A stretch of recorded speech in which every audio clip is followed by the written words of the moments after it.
Bonjour à tous. Good afternoon, everyone.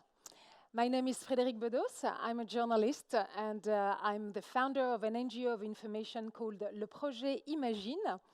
I'm delighted to host this roundtable, which title is We Few, We Happy Few, We Band of Brothers. An enigmatic title, as it is a quote from the famous Shakespeare's play Henry V. So what is it all about? Well, let me give you a few elements of context. It's true that since few years, so many things around us seem to be upside down. All our cultural and historical references are being hit by all kinds of upheavals. A whole new geopolitical reality is emerging before our eyes, and we do not yet have all the keys to understand it, even less to predict it.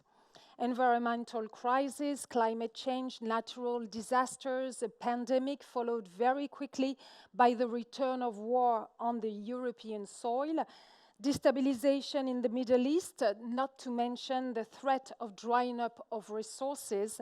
There are so many reasons to believe that tensions in international relations will continue to grow.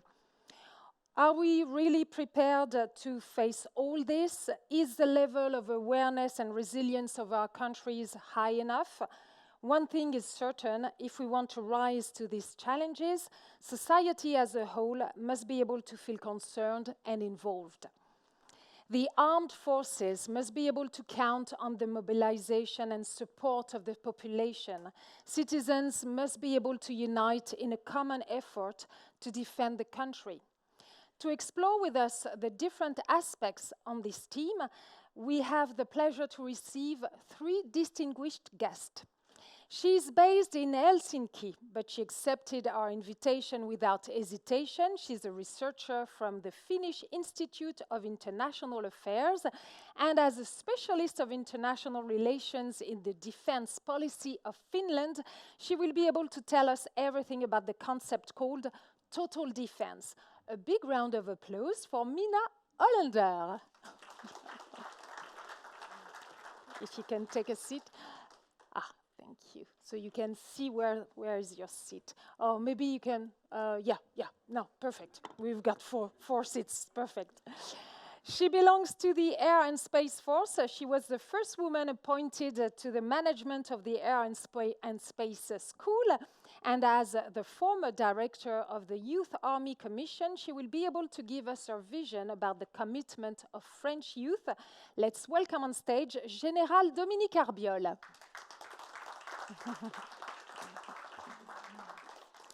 Our last guest is Australian, but she lives and works in London. She is senior client partner at Korn Ferry, which is a very famous international consulting firm specialized in talent and organization management. She will be able to share with us her expert point of view over the subject. A warm welcome to Leslie Uren. Please take a seat. So as you can see, for this last roundtable of the afternoon, it's 100% feminine. So as you know, if we've got enough time, and I wish we were going to have enough time, you can prepare questions for the end of this roundtable. We will spare some time for that. Général Arbiol, I'd like to begin with you. At the heart of this Paris Defense and Strategy Forum, we can find different subjects related to the so-called war for talent. I know that it is important to you to share with us your feelings about the use of such words, war, but also competition. What would you like to tell us regarding those words? Thank you, Frederic. Do you hear me? Yeah. Thank you very much, and thank you for giving me this opportunity to express myself about the title of the panel. First, to be honest, when I was asked to participate to this panel a few days ago, I was highly honored to be here today in a first of its kind international forum and in such a distinguished assembly. But I was quite astonished about the title, War for Talent. So, because for me, war is a very strong word. And we declare a war when all other means, and especially the diplomatic ways, failed. So, do we launch a war for talent? Are the armed forces involved? Will there be injured and dead people on the battlefield?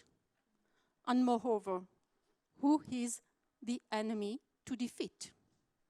So, during this panel, I won't use war, and I share the same opinion than dear Christian, Christian Bizadea. Bizadea. Yeah. And I will use fight, struggle, or competition. But somehow, when you compete, you need to be trained at high level. Because firstly, you're not alone. And secondly, the other competitors have the same goal as you, to be the winner, to be the one to reach the line. So, therefore, you have to define a state-of-the-art strategy to reach this goal. You can hurt or kill your enemies. You can use divisiveness or simply be clever. With this approach, there will be one winner and many losers. Is that the right way we want to be resilient? Is that what we want in case of crisis? So, fortunately, Europe is a community based on democracy and freedom, which is motivated by concern for the common good. We may be confident for the future, and I am optimistic by nature. But perhaps one day we'll move from a state of fight for talent to a state of harmony, but I don't think this will be tomorrow. Don't be naive. You still have crocodiles and sharks ready to eat you as soon as possible, and who believe being the most powerful on the earth. Until then, the struggle, the fight will go on. Thank you so much, Général, for this introduction. And it's true that in these troubled times, a bit of nuance is definitely essential. I'd like to continue with you, Mina Hollander. As I said, you've come specially from Finland.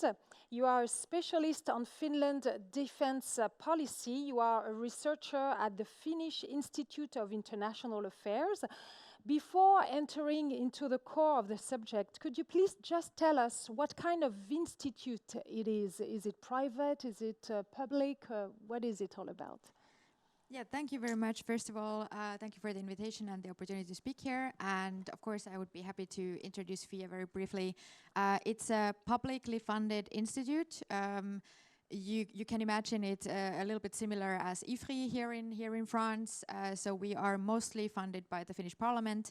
And then we have also other external sources of funding, which are mostly, for example, EU funds for research, or also domestic different foundations that give scientific research funding. And yeah, so that's it about FIA, and yeah, looking forward to this discussion. Thank you for this explanation. As I said in my short introduction, because of the multiplication of threats, the question we have to ask ourselves is society sufficiently aware of security issues, and are citizens ready to get involved if necessary? And if this level of awareness is not high enough, then what must be done?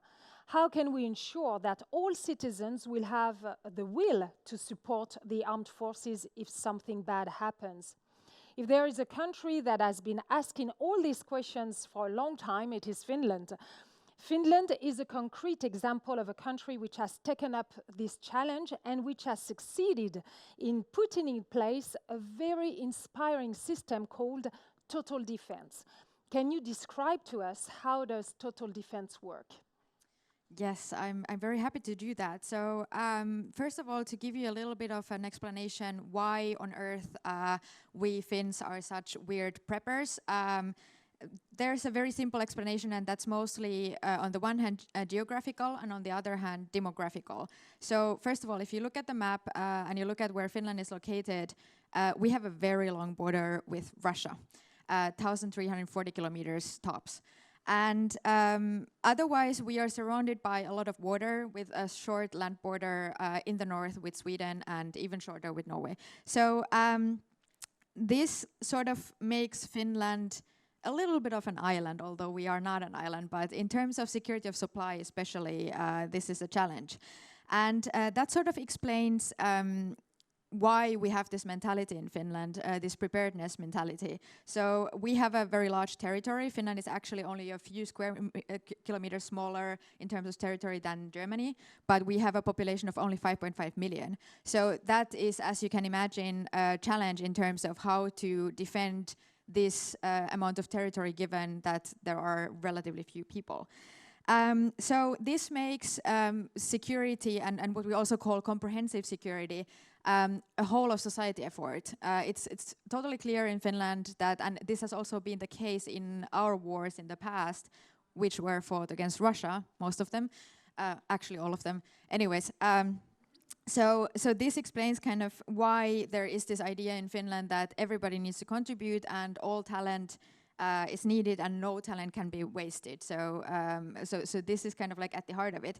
And I would also like to actually come back to what Lieutenant General Bizadeh was it?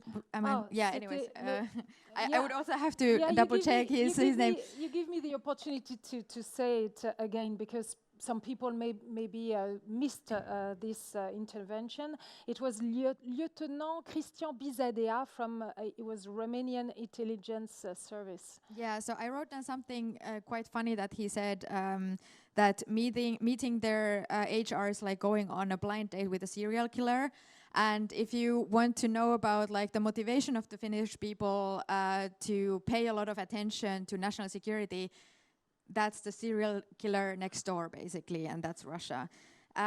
So this explains sort of like why there is this kind of... We have on the one hand a very strong military defense capability in Finland with a very large reserve army. We have still conscription in place, for example, so that's why some of the HR issues discussed here today apply to Finland only partially. By the way, it's lovely to have a Finnish officer here, so he can be like, if I'm completely mistaken. So I'll be looking at him whether I'm like completely on the wrong track. No, but so this is kind of like so we have this very strong military defense on the one hand. With 280,000 in wartime troop strength and a total reserve of 900,000. And again, the whole population is only 5.5 million. So that's quite a large reserve. And we have one of the largest artilleries in Europe and also a long-range missile capability. So we are very well prepared militarily to face the threat from the east.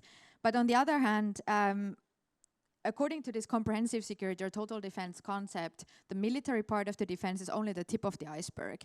And it includes, as I said, the whole of society. So everything is sort of looked at through a security lens.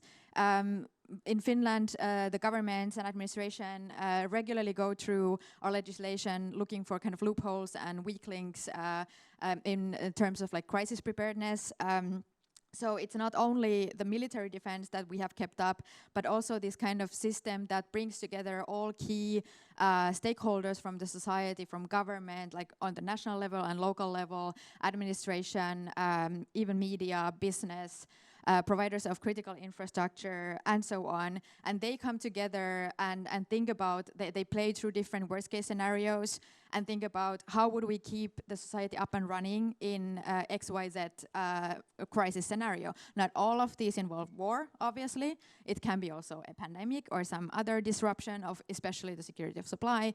But the war is, of course, always the worst of the worst case scenario. So this is kind of like the essence of this total defense thinking. if I have well understood this total defense concept, this system, it's like a plan that makes possible to mobilize everyone in the country at short notice. And so this plan is already ready.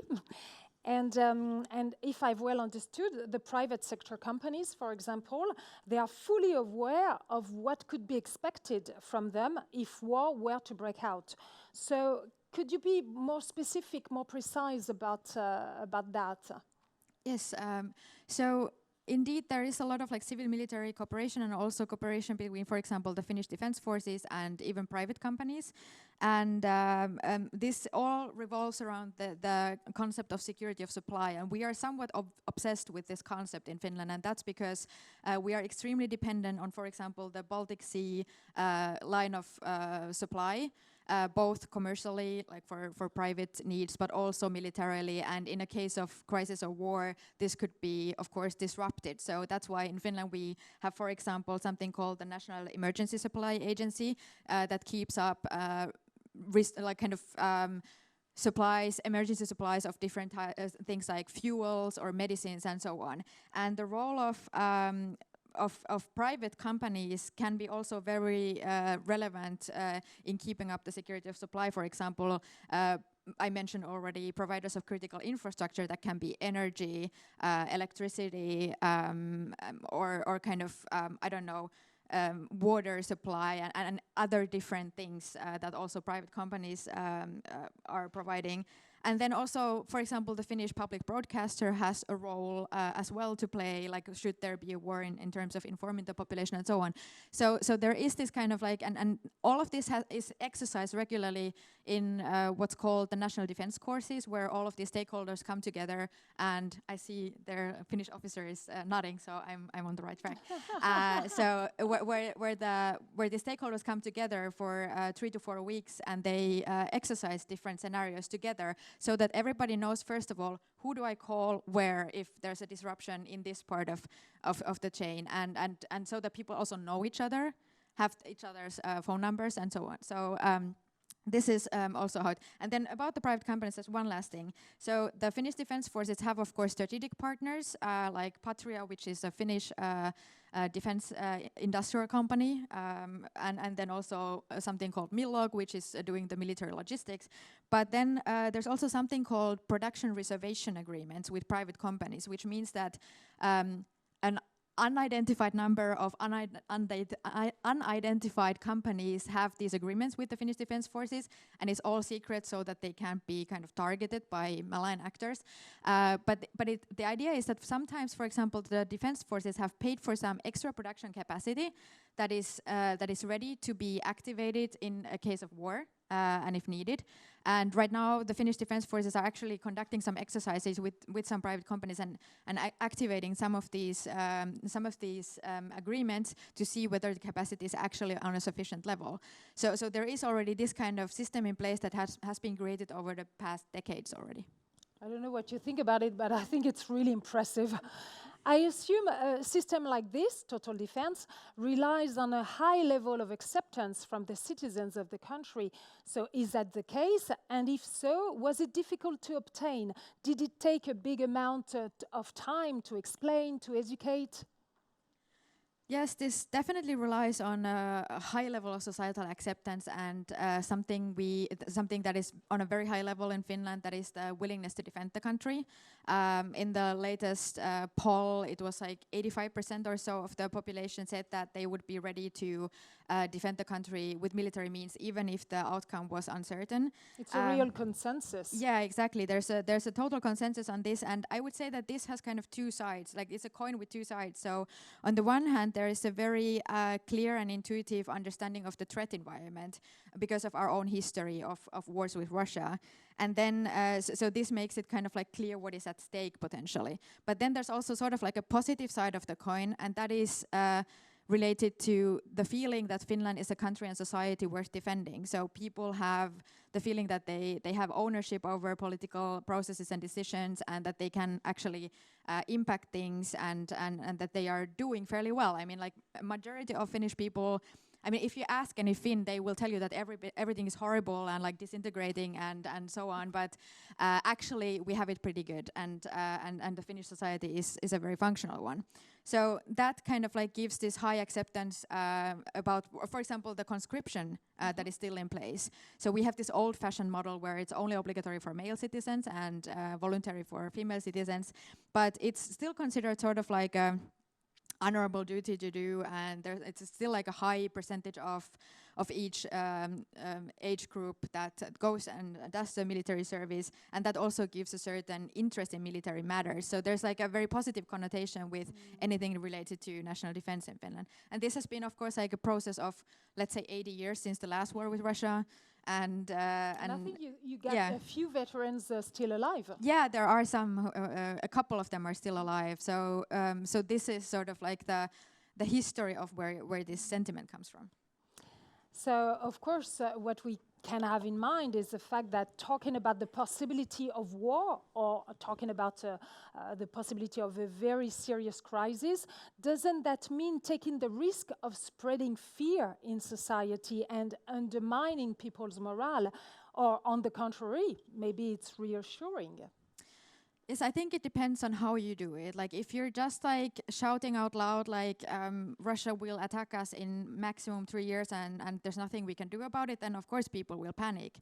But first of all, there are very clear instructions to citizens in Finland what to do and how to prepare for a crisis also individually. For example, have ratios for 72 hours. And actually a lot of Finns have this at home. And so basically if you know what there is to do, in the worst case, then it has more of a reassuring impact to know that people have been thinking about these things. And of course, you could say like, okay, if you constantly think about the worst case scenario, are you not making it more likely? But actually, in Finland, the thinking is that if we have prepared for everything, we can't be surprised by anything negatively. So I just want to name one example. We have still civil shelters in all buildings above a certain size, and they also have to be nuke-proof. So not only in case that Putin decides to nuke us, but also just in case that there was malfunction of a nuclear power plant or something. So one would say like that's crazy. Like who wants to survive a nuclear strike?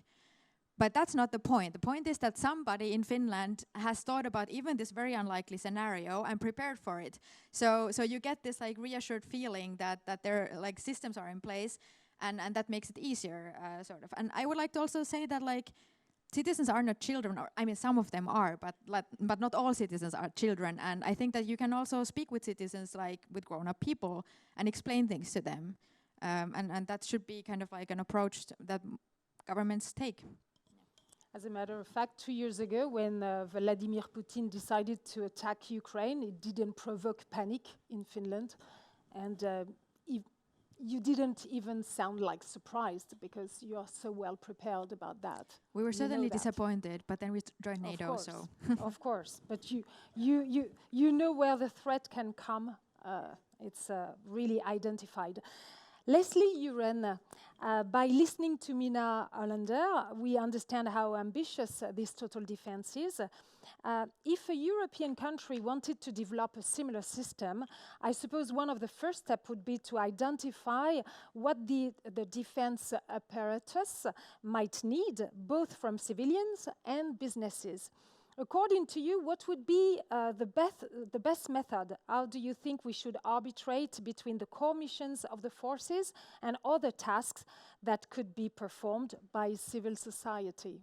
Thank you.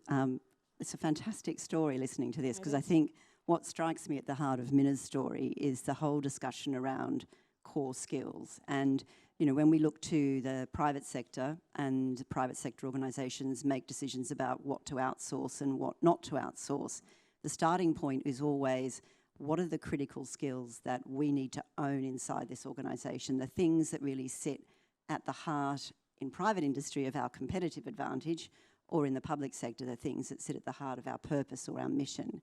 And I think the lovely story about these long-term contracts suggests that what's already happened is there's a fairly clear idea in Finland of what are the things that the military needs to own and where are they going to go for excess capacity, by really thinking through very, very thoughtfully what are the things that must sit at the heart. So to give you a really practical example, one of our private sector defence clients recently we did some work with, and one of their conclusions was that they had to own that ability inside their organisation to scan broadly the environment and understand what's coming from a regulatory or policy perspective from nation states, because that allowed them to get ahead of their competitors in understanding what the demands might be.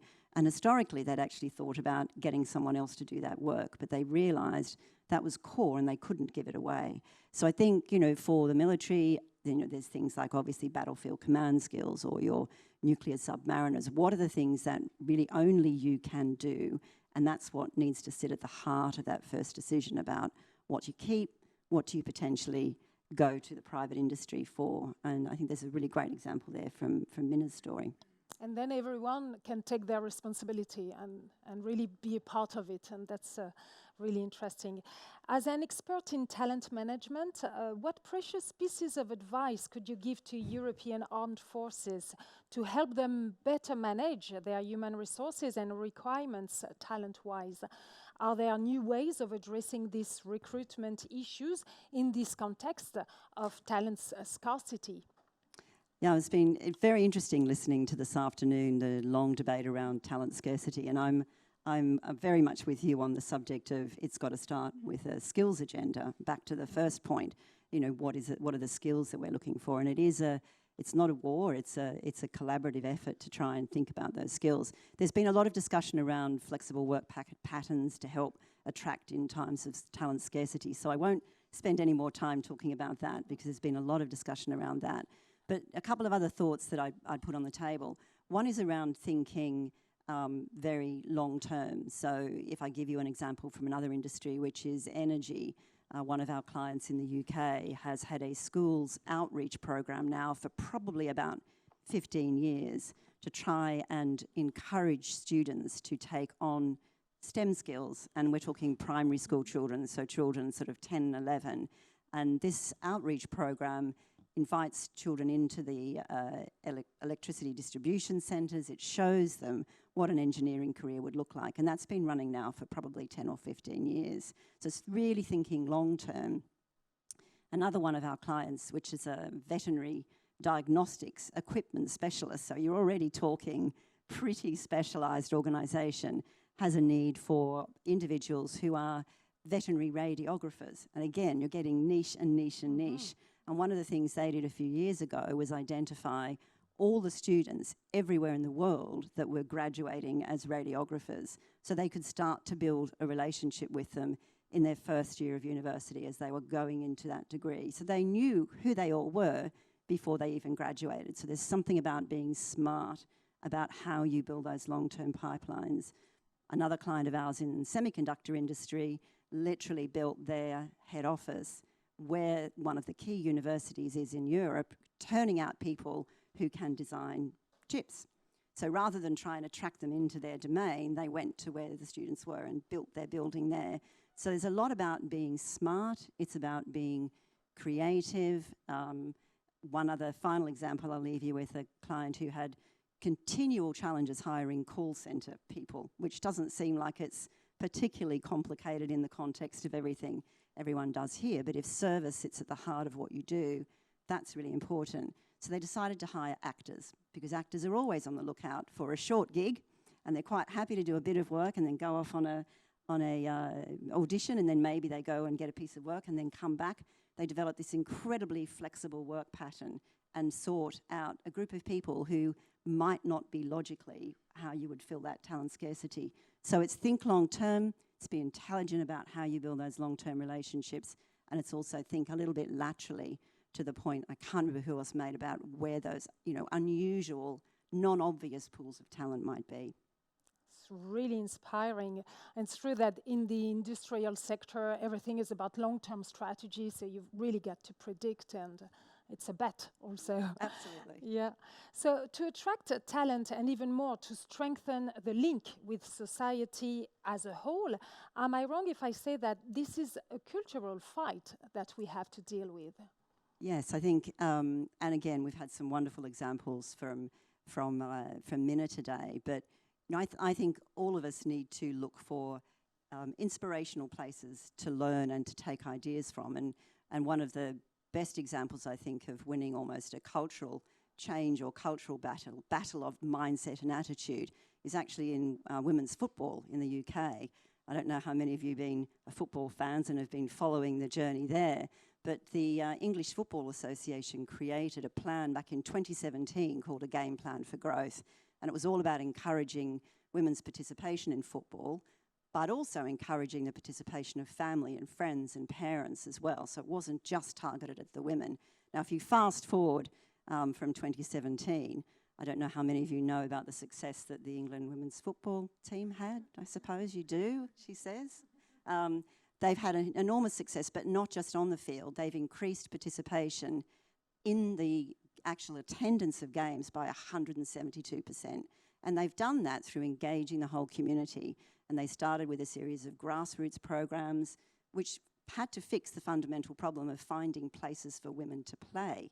So we didn't even have places to play football. So I had to start with that. That meant engaging schools, engaging community halls, engaging universities. They built a whole lot of programs to find role models, people that the girls could look up to. And they really started to build the profile of the game. And it's been an incredible success story, working with the mums and dads of young women as well to engage the whole community around changing mindsets and really trying to bust some pretty unhelpful stereotypes. It's a really great story. If you don't know it, it's worth looking at this Game Plan for Growth. It's a terrific story about engaging community and changing mindset. It is, definitely. And what is also really interesting with this example is the fact that this cultural fight that we are talking about, the battlefield has several phases. And one of them is essential if you want to prepare for the future. It is the generation gap. So can you tell us a little bit more about the baby boomers, the Gen X and the Gen Z? I mean, of course, they don't believe in the same values or whatever. Yeah, I think just to do the classic thing of not answering the question you've just asked me, but I think for the way we look at it is it's less about looking at discrete generations when you're trying to engage hearts and minds. It's about thinking about the whole intergenerational piece. So back to that example of England women's football, it was very much about speaking to the dads and the mums, not just to the individuals and the girls and themselves, the girls and the women, but to engage the whole family in trying to change mindsets. There's another fantastic example of that actually in India, where I don't know whether you know, but India has the highest number of female pilots in the world. And they have, I think, something like 12.4% of their pilots are female, which is one of the highest in the world. You probably know this. I didn't know that. Yeah. And it started back in the 1940s when they started to sponsor women. The government paid for women to learn how to fly. But as part of that, they also engaged the mothers, the grandmothers, because it's a very maternal and maternal hierarchy culture. So they needed to engage the whole family in changing the mindset around. So I think sometimes to put generational difference polarizes, rather some of the stronger examples are trying to bridge those intergenerational gaps and thinking about the community that we need to engage, not just the individuals themselves. Very interesting. Général Arbiol, can I ask you for a quick reaction after these very inspirational examples? Yes, I totally agree with you. It's a question of mindset, and I guess it's not only in India that we have to change mindset in order to have more female pilots, but it's just a joke. And I will just say a word about women in general, because of course to set and which challenges doesn't scare or afraid women in general. And congrats, congratulations for what is done in the UK, really, and especially with sport, because sport is very important. And for instance, in the armed force, sport also have a huge role to play, and especially with the youth. And we have a day called Sport, Armées, Jeunesse, Sport, Armed Forces and Youth. And it is a day dedicated to the youth in order to to participate, of course, in a challenge with the family and especially with the youth. Yes. So let's continue to talk about the young generation. General Arbiol, you know perfectly well all the different organizations that the French forces have put in place to maintain links with the country's youth. Would you accept to describe to us a few examples of them? Yes, with great pleasure. Regarding the youth in particular in France, we have developed a strong link between the armed forces and the through different devices. Yeah. Okay. Do we need to see it in green normally? Do you? Okay. Do you? Yeah. Yeah, we switch. Okay. Yeah. This one. Thank you. Okay.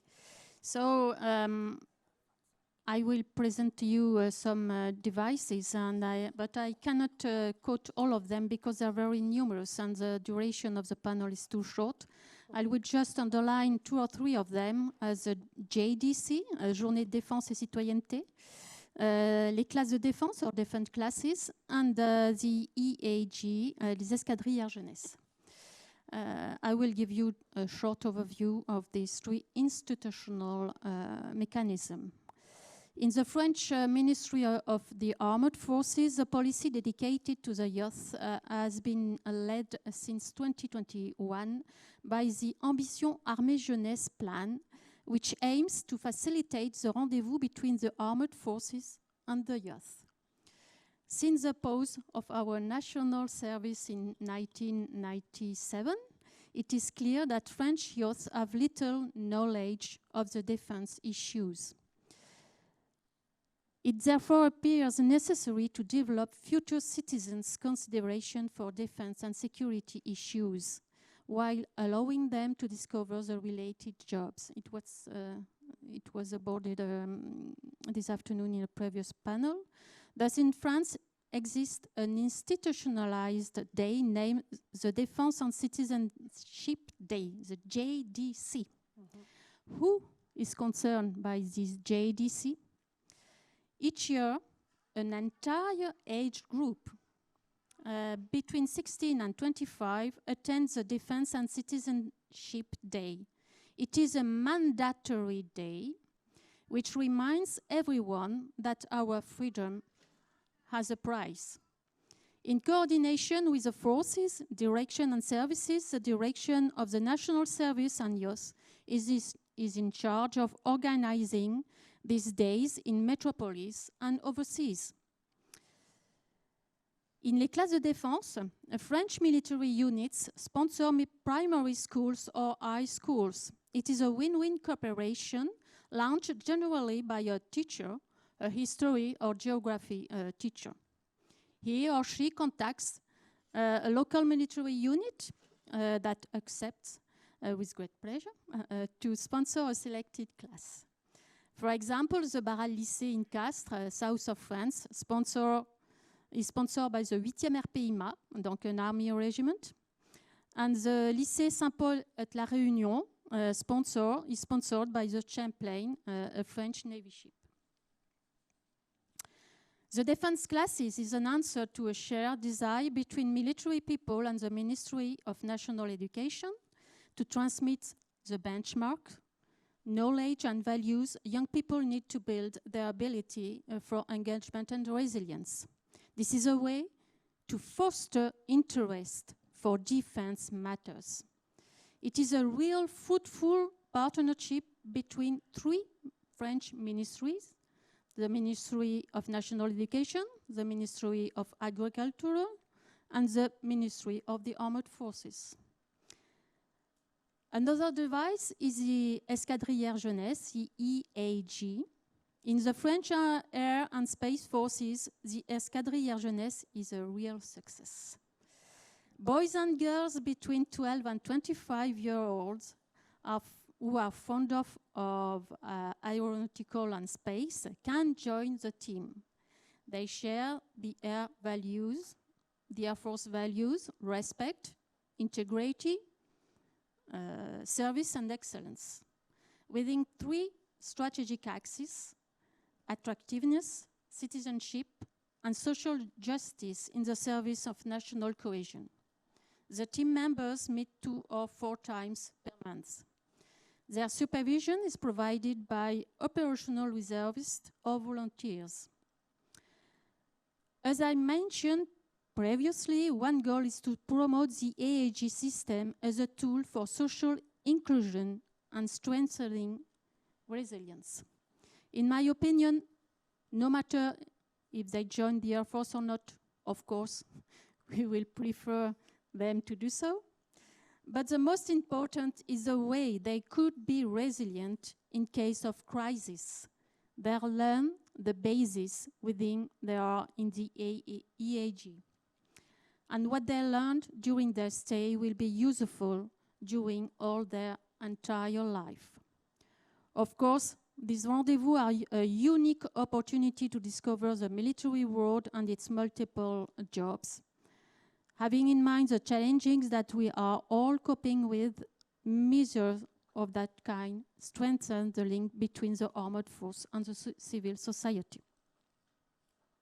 So these are 3 examples, but there are many others examples that we could talk about. But despite all these different organizations and tools, am I wrong if I say that we need to increase the level of visibility and contact between French society and its military forces?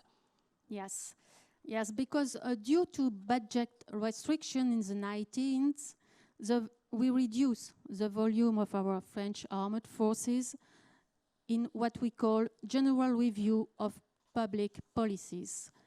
Many Air Force bases, regiments, the number of French Navy ships reduced, so the air bases and the regiment closed, and many enlisted people were encouraged to leave the forces.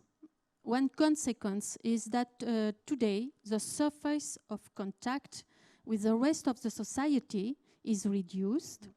It has reduced so much that we can refer to it as peau de chagrin. This Balzac's metaphor should be the only way to describe it. So what can we do to encourage population to share a common vision for defense? I think that the best way is to invest into the youth, because the next generation is shaping the future. Believe me, the French armed forces are not disconnected from the youth, but the contact surface between the armed force and the rest of the population is very narrow. And as I said before, because of the pause of our compulsory military service, and the decrease of many air bases, regiment, military harbors, yes, and navy ship. So we need to increase this visibility to reach the youth. I am convinced that it is necessary to increase our presence on social networks. Of course, we do it, but we have to increase it. You've got to increase your presence in the social networks, but also to find the right way to address exactly. those young people. Not in an audience, it was said previously, but with escape games, with virtual gaming, and so on. And I guess this is the way we have to go. Well, we have to go. There is one last thing I'd like to talk about now to finish this roundtable. In Finland, military reserve is of paramount importance. You told us that, Mina. That's clearly not the case everywhere in Europe. So we can address this issue directly or explore a new concept called reverse reserve. So Leslie Uren, can you explain to us rapidly, of course, how these 2 concepts could work in mirrors? And in your point of view, what are the pros and cons of each of them? So the military reserve and the reverse reserve. So this is. I'll try and do this quickly, and there'll be more people in the room who'll know more about this than I do. But reverse reserve is rather than private individuals going into the military, it is, as it says, it's the military coming into private industry. And I think, you know, there's been a lot of discussion today about the criticality of increasing mobility between industry and between the military. And I won't spend too much time on that because I think That's what we call yo-yo careers, huh? Yeah, it's yo-yo careers. It's the ability to move backwards and forwards. I think, you know, the other area that we need to explore more is to understand, and many of the delegates today have said this as well, that, you know, careers aren't linear anymore. We know that. And actually, it's not just the private, public, military, industry partnerships we need to look at. We also need to look at some more adjacent partnerships, particularly in tech, I think, for the military. So, you know, and there's plenty of examples of tech organizations already operating sort of horizontal partnerships. I think Boeing has a partnership with both the major cloud providers. So, you know, how do you build those vertical partnerships to allow for careers to be all the directions of the yo-yo, not just up and down? I think if it's just one way, that's a big con. So if you ask for the pros and cons, I think building a system that only goes one way is a big con. That's not going to give us what we need, what industry needs as well, because we benefit hugely from the reverse reserve. I think we need it going the other way. And you do see that in other industries and other sectors. I think in health systems, in many places around the world, you'll have health professionals who work both privately and within the state system, and it's just accepted that that's what they do. So I think there's potentially lessons to be learned from that system as to creating these sort of broader ecosystems for people to have much more interesting and exciting careers, and that will really appeal to that next generation we're talking about as well. Thank you very much. Guess what? It's 5:15, so we've got 10 minutes to have a Q&A session because I need to spare 5 minutes for a last conclusion.